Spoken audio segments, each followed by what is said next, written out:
things to show for you today, which I'm very excited for. Two very good friends of mine. The first is we've got a wonderful short film from a friend Tim, who has a film called Your Old Man, which is nowhere online. Very few people have seen it, and so you guys are getting a little bit of an exclusive here, which is kind of cool. We'll have a chat with him. We'll have a brief Q&A. It'll be kind of quick because we will watch the whole film. So if you've got any questions, shoot them our way. Once that's done, we'll then bring Luke on, and we will see the trailer for Arthur Braxton. And then we've got some of the cast here as well, so we'll be having a chat. So thank you so much for coming, guys. So let's start by playing Your Old Man. Director of that film.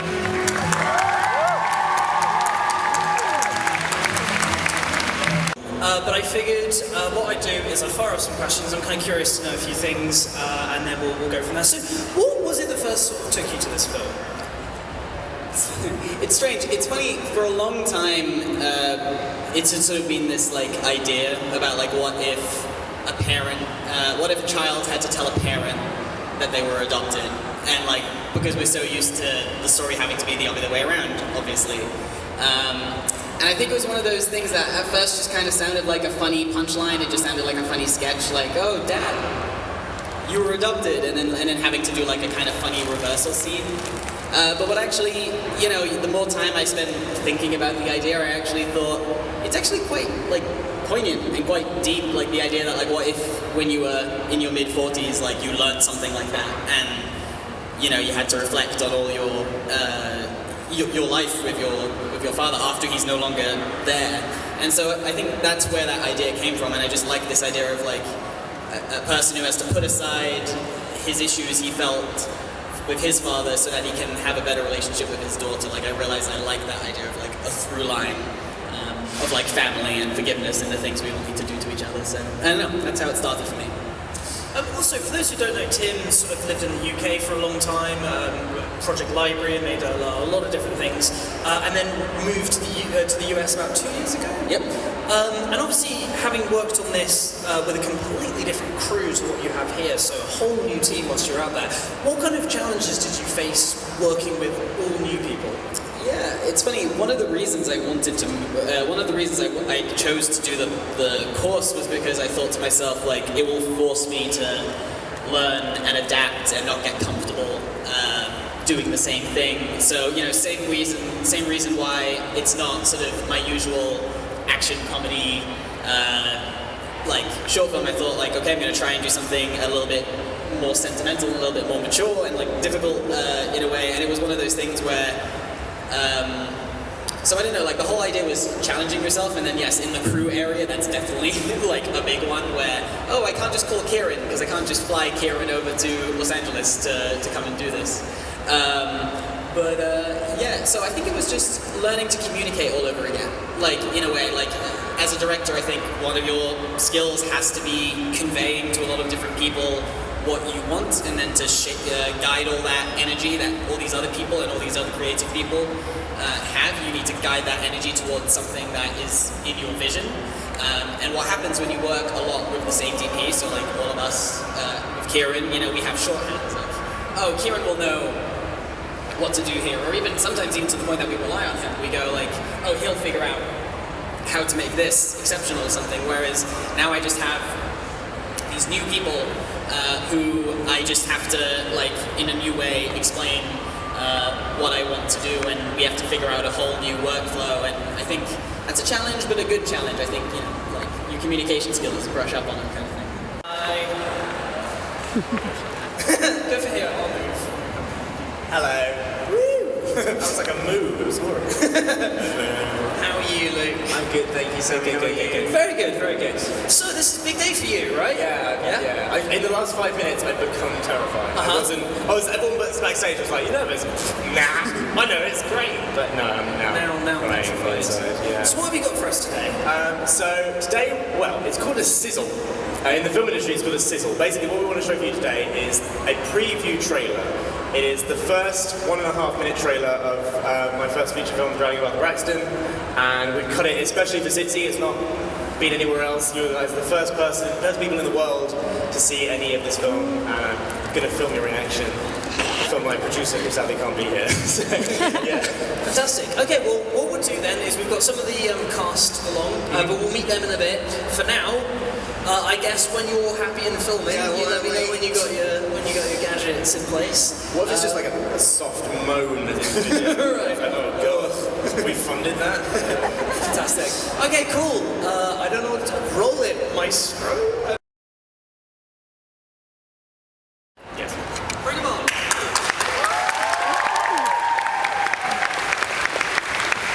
Sadly, James, who plays Arthur, couldn't be here because his train broke. So that's annoying. But yes, I'll let everyone else introduce themselves, I guess. Yeah, absolutely. Yeah.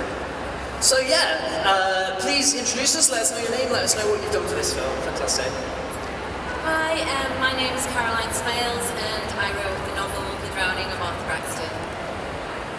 I'm Rebecca Hansen and I play Delphina. I'm Sophie Wright. I played Laurel, the script supervisor and executive producer. Good. Awesome. Okay, so I'll start with you, Luke. This is a huge undertaking. Right? Yeah. This is a huge thing, and you've done a lot of kind of filming stuff in the past, not necessarily for YouTube, but like a lot of music videos and stuff like that. What was it that kind of first made you say yes to this huge undertaking? Well, I didn't really realise it was a huge undertaking until we'd finished it. And now that I look back, I go, oh, what? Basically, Sophie, we cast in Emma Blackery's music video, The Promise. And so she played the star of that. And what we didn't know was that Sophie had actually already met with Caroline, and Caroline wanted her to play Laurel in the film. Who didn't see the trailer, so that's another thing to wait for. But so Caroline didn't know anything about me or YouTube or anything really, and Sophie contacted us and said, look, I am involved in this thing, and she contacted Caroline, got us interested, and I read the book and just fell in love with it. I thought it was really current, really perfect for sort of my audience and people who are sort of in my age group, and I've always wanted to make a feature film, and this seemed like too much of a perfect opportunity to turn down. Because I wasn't going to reveal it, and I was cutting this trailer and I was going, these guys, Some SITC is a collection of the people who made this film happen. Whether or not you did help the Kickstarter, there will be people here who did, and they finally deserve to know who that is. He was somebody who we pitched in our first meeting. The first time I ever met Caroline, I went, yeah, I want Johnny Vegas to be in it. And one of the people there who was facilitating it laughed at me. I was like, that's not going to happen. Well, it did. And we just emailed him. Sophie worked with him before. He just was really up for it. He was incredible to work with. And yeah, he was just incredible. Yeah, he's amazing. Because I believe it. Fuck it, I'm back. And I put out a video. I didn't think it was going to be that much of a big deal because I tweeted it. And also, I always tweet about, liking things. So when I said it online, I thought everyone would be like, yeah, we know, stop milking it. But people have been so kind about it and said, it helped me. And I've recently come out because of that. And I was like, wow. So I recommend it. If you are comfortable, make a little coming out video. The name of LGBTQ and AI, etc., because it shows that, hey, there's people who aren't straight, that is the LGBTQ plus community, but then there's also this experiences. Gay women are going to have certain experiences, bi men and women are going to have very different experiences to gay men. I mean, for goodness sake, to be told, well, just make up your mind, must be the most frustrating thing on the face of the planet. Where is there something that we need to do to kind of find a middle ground between having those compartmentalised parts of the queer community and having this big umbrella that we all stand under and are therefore more powerful? Is there a middle ground there?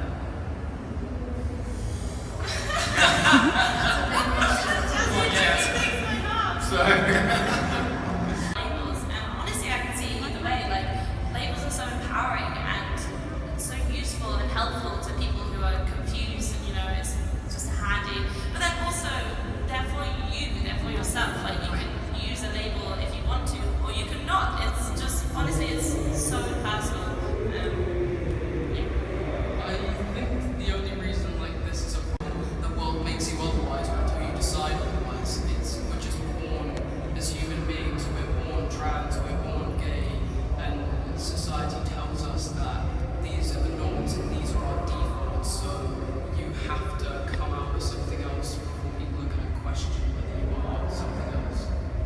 I want to. This is always a really engaged panel, so I want to throw these things and a girl like these things. So how do you think we can kind of normalize kind of breaking gender roles down and like showing people that it's not just like you don't have to just tick a box? And also with same-sex relationships, how people assume that even if there's two women or two men in a relationship, like one of them has to be, like it has to be like the man and the woman, like one of them has to be more masculine and one of them has to be more feminine. So I kind of just wanted to see your opinion on it.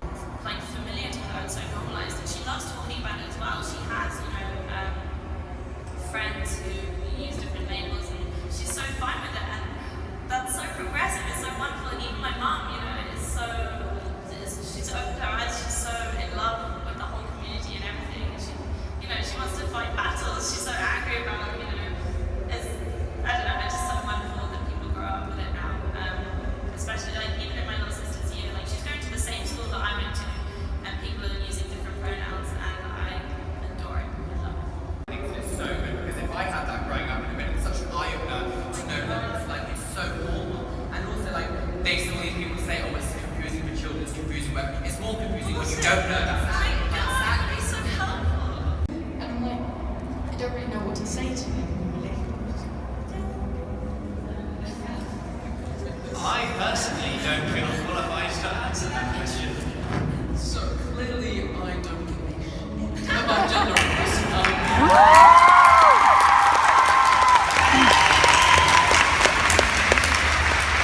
So I have a bit of a love-hate relationship with like gender products and stuff, because when I was first coming out and first coming to terms with the fact that I'm a dude, I was really like, oh my god, I can't buy anything that's got pink on it, if it's got flowers on it, I hate it.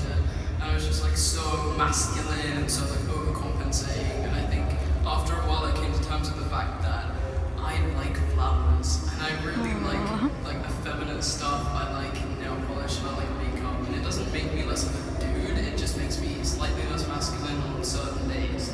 So like, why do we have to gender like a shower gel? It seems so pointless, but at the same time, like for someone that's just coming out, like say if a trans woman was to pick up a really feminine, really like floral shower gel and get like a confidence boost from that, and feel really affirmed by that, I think that could be a positive thing for people. So I think we just need to accept that gender roles aren't always great, but they can be really helpful to trans people. It's like, no, I don't have to do that. I'm using this label for myself, and forget I'll talk about men and women and all kinds of things. Also, you should never feel like you have to explain yourself. Like, do you like something because you like it, then that's fine. I'm wearing pants too. Exactly. I'm wearing them too. It smells great. They're the same as we're wearing links. It's the male links, but there's also female links.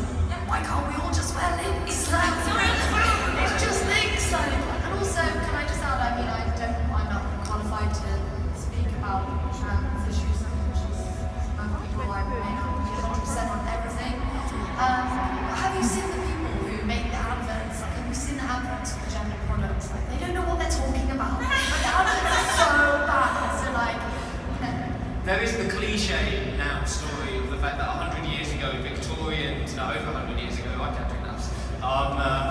The Victorians dressed up baby boys in pink because it was seen as a masculine colour, and girls in blue because it was seen as feminine.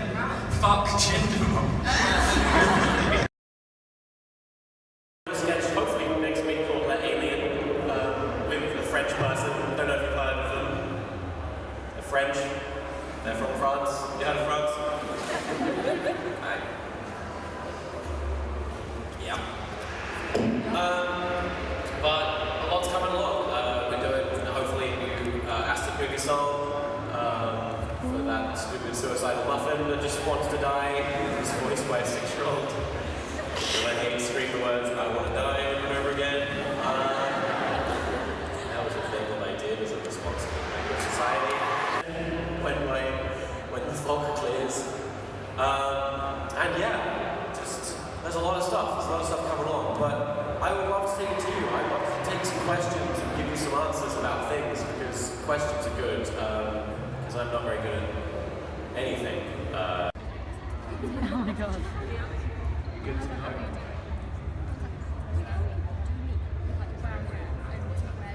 I'm just waiting. If I had any charisma, I'd bring it.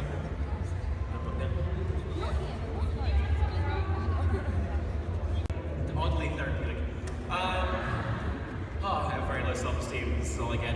Now, today, I don't have that much time. You took like 10 minutes getting in. Shame on you. What I'm going to do is I'm going to be showing you 4 sketches. They're all very short. Basically, late last year, the BBC came to me and were like, "Hey Tom, make some sketches, maybe we'll do a sketch show." And I was like, that sounds awesome. So over the course of 2 days, we made 5 sketches. They didn't pick up my sketch show. Now, these are some very odd sketches. So these sketches were designed to be on TV, so that you'll kind of see why they're not on YouTube, because they're kind of slower paced, weirder sketch. I'm working with a very talented cast in it that doesn't necessarily include me in all the sketches, such as Moan, Rizwan, Alice Stacey, and Chris Kendall. Woo! Exactly. Very attractive man. Blonde face. Oddly attractive face. So, let's take a look at some of these sketches, shall we? Today I want to just focus on why we make short films, why we choose this specific genre to actually use our content, and why we put it on YouTube. So, to begin, I will let them introduce themselves, from Bertie going down. Hello, my name's Bertie Gilbert. I make short films. That's the gist of it. Hello, I'm Sammy. I make short films. My name's Tim, and I make short films. Yes! I'm Ewan. I also make short films. Hello, I'm Kieran. I don't make short films. Even better.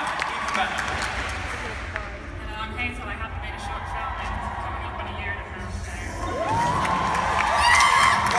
Why is the short film done really rowdy? Completely vague. Why do you make short films?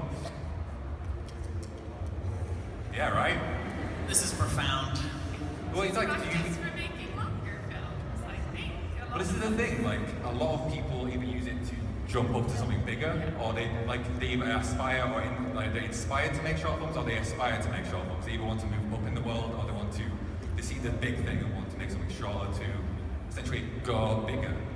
I think with me, and I think probably a lot of us here, I think sort of similar to what Hazel was saying, I think it's just sort of, because I think ultimately we'd love to be making kind of feature films and kind of bigger productions and stuff. So I think making a couple of short films is just very logical. Like, it's a logical step to getting there, and it's a good means of practicing your craft and sort of, developing your skills before you actually make something that's a bit longer and a bit more substantial, I guess. Yeah, because I think, we're all sort of storytellers in a way, and I think we're all looking for sort of the medium with which to do that. So initially it was just write some stuff, and then that kind of developed into let's do some sketches, because we can kind of do that now. And to me it's like a long ladder, and for me that's just kind of where we're at right now, maybe. And that's not to bash it, that's not to be I can't wait till these are gone. But I don't know that I can speak to myself, but I don't really know that I'm ready yet to fully be there to the point where any future stuff we are sort of working towards is new grounds. I mentioned storytelling there. Ultimately, that's all it is, and you can talk to anyone in any kind of medium, whether it's novels or short stories or essays or films or short films, or even vlogs. Really, you're telling a story. I did a lot of, I took a lot of creative writing courses while I was still working at Google, and I did a lot of short story writing and essay writing. And I think that's actually where I began to hone my craft for doing this, because ultimately, whatever medium you're using, you have to have some elements in place. That you will learn stuff in any medium about a 3-act structure, your beginning, middle, end, your character arc, your plot, your narrative. There's so much that can be learned from just starting out small. I think that you can then apply to bigger things. And actually, what I'm seeing a lot these days is in feature films, and you hear us talk about it all the time, that they're not applying those things. That you're seeing massive Hollywood blockbusters with hundreds of millions put behind them and resources and great cast, and somehow they're managing to forget what a 3-act structure is and completely mess it up. So I think there's an awful lot to be learned at this level before you ever go on to that, or if you don't go on to that, to continue. But I think, yeah, starting small is the way to do it. So in answer to the question, that's, I think, why. And that person, I think it's cool. It's people who care about the creator. It's people who actually go that extra mile to go, I really do like this person. I do want to display that I like this person. I want to find other people that also like this person. Yeah, I think it all centers around community. Because I've been a fan of Harry Potter since I was a baby child, but Harry Potter, always.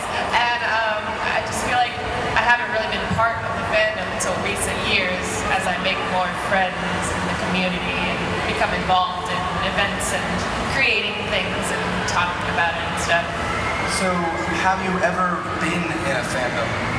And, are you in one now? Hell yeah. But I don't talk about it. Well, I would like you to on the fandom panel. Spoilers. Literally, there's so many shows out there that I absolutely love, but I won't be like, I really love this show because I live in fear that, like, someone will just tweet at me the spoilers. Like, if I ever... Yeah, like, I'm terrified of it. That new video is like, what's in my bag? And someone tweets at me, makeup. Like, no, I don't need spoilers. I think maybe I'm probably in the one member of the Richard Ayoade fandom. I just love him and I love his films, and he's Moss from the IT. Hello, Jen. I'm American, I'm sorry. From the IT crowd. And then I think I'm probably slightly in the Pokemon Go fandom because I've been to like a few Pokemon Go meetups. I've made some friends through Pokemon Go. What level are you? What level? Mystic? What level are you? Oh, I'm level 19. Casual. Whoa now. I don't live in London, Tom. Anyway, moderating the panel. I'm in a lot of fandoms. I'm a big fan of a lot of stuff. If I wasn't a YouTuber, You're in the fandom? I like everything. I love Pokemon. I've been a fan for a long time. Now it's like treating it like Pokemon. I was liking it back when it was like not a thing. So I'm a huge Pokemon fan. I'm a Harry Potter fan. I love a lot of TV shows, a lot of singers. I'm just a big fan of everything. I've been probably Harry Potter, Game of Thrones, but the one fandom that I was probably really part of was Merlin, which sounds weird now, which is why I married Tom, because he looks like Colin Morgan. Movie fandom, that's good. Myself and my friend Safi watched it weekly and quoted the entire thing throughout our entire childhood. So I never told you that, but there you go. I'm so sorry. It all makes sense now. Yeah. The phone calls, the crying, the rustling in the bushes, the midnight knock on the door. These is, very like nice and proper. And the first video they did together, like all the comments were like, "Who is this nasty woman?" And now they're good friends, and now they do a lot of stuff together, and the audience gets it. But there was this initial transition where it was like, "This person is off-brand. Me no like you." And I think that's kept me from collaborating with a lot of people as well. Like, I think a lot of people, they don't want to... I did a video with Charlie, It's So Cool, and it was his least viewed video in 6 years. And it was like, oh, I killed your channel, I'm sorry. Because that's, and I think there is an element where it's like, if you're just such radically different people, the audience was like, I'm gonna give that one a miss. And I was like, I have to make a video, because I made a video being like, hey, I'm in a relationship. I was like, I now have to make a video quite quickly being like, hey, we've broken up, because otherwise this is gonna really suck. And it's gonna be awful for both of us, because we're both just gonna get loads of comments being like, oh, are you guys still dating? Why aren't you guys dating anymore? So, much to my ex's behest, I made this video like, I've broken up, here's why, and I have to say, please leave us alone now. Please just give us peace. For this one, just stay out of it, you guys.